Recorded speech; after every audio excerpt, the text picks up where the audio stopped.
Hello, everyone. Welcome to part 49 of my story. So when he calls me, the conversation flows quite normal. How you doing? How's the kids? What's going on? And then he starts asking me about his things. And so I'm basically telling him, I don't have any things that are for you. Like basically I sold everything or I gave it away. And the things that were left, and it was a lot, I asked your mom if she wanted to keep it for you. And she basically told me she had no room in her garage. So I got rid of it. So he's like, "Oh, you didn't even save me a shirt for when I come home." Like he was actually about to be coming home soon. And he's going on and on about how I'm trying to ruin his credit now. And so I'm like, "What do you mean I'm trying to ruin your credit?" And he's telling me I worked hard for my credit and this and that. And why are you not paying my car note and this and that? And I was laughing. I'm like, "Where you going? You don't need a car or a car note." And so that's when he got down to business. He started telling me, "You know what, Kalitha, I'm not going to even lie to you. I got you involved in this for a reason. I intentionally involved you in this because I knew I was going back to prison. And I made sure that if I was going back, I was going to take you with me. You're not going to be out here living your life. You're not going to have a life. You're going to be in prison. I can do my time. I hope you can do yours." So I have completely lost my chain of thought as he's talking. And he's going on and on and on. He's telling me all these years ago when I was sitting in prison and my hair was falling out my head and I was worried about you and you was out here running the streets, living your life. It's not going to be like that this time. Your kids going to have to go with somebody else. I'm not. So I started yelling, screaming, hollering, and cussing with the last 2 minutes that we had left on this phone call. And he wasn't even trying to talk over me. He was so quiet. All I heard was laughing on the other side of the phone. And I just couldn't believe that he could be so diabolical.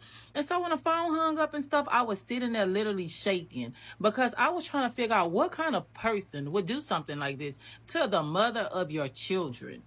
He then sends me a email and I'm reading over the contents of this email and he's basically furtherly telling me and insulting me by telling me how he cheated on me with all these women because he wanted to. He did all that on purpose. He made every single baby that he made that was intentional and that was also on purpose. And he's telling me how he should have stayed with his other baby mom because she had his back more than what I ever did.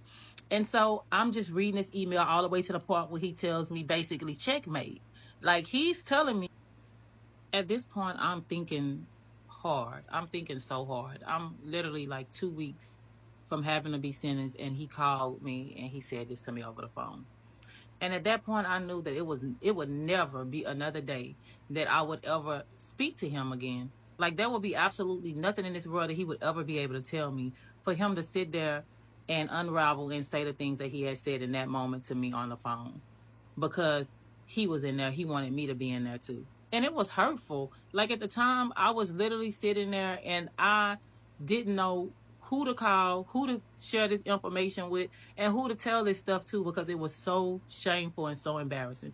It brought me back to a conversation that me and him had had over maybe a year and 7 or 8 months prior when all the stuff was unraveling with the people calling on the phone and him basically telling me, "Well, you're the person that went out there. You're the person that went out there to meet with these people. I didn't go out there and meet with these people. So you need to do exactly what I'm telling you to do."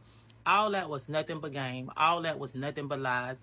He had succeeded in what he needed to succeed in, and he was happy with the moves that he had made.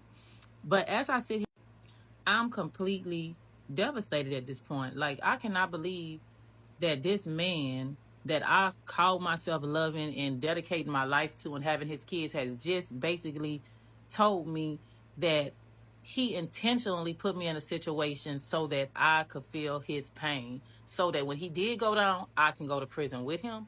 It made no sense to me. And so at that point, I'm talking to my sister and I'm basically telling her some of this. I'm not even telling the whole story of the extent of what he was saying at that point because it is so hurtful, it is so shameful, and I still have to save face at this time.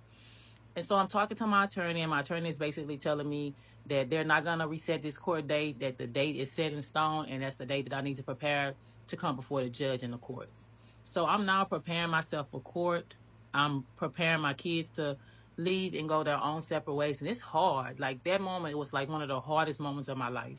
So I get my kids squared away and everything, and now it's my time. Like it's my time. I end up talking to my pretrial officer, who was my probation officer while I was out, on bond, and he's basically telling me, how he thought I was the nicest person he had ever met and that he wished me the best. And he's basically now giving me some advice. Like he's saying, I know you have to be in court tomorrow, but I want you to know that when you go to prison, keep yourself busy, if anything, because you're looking at some time. He said, I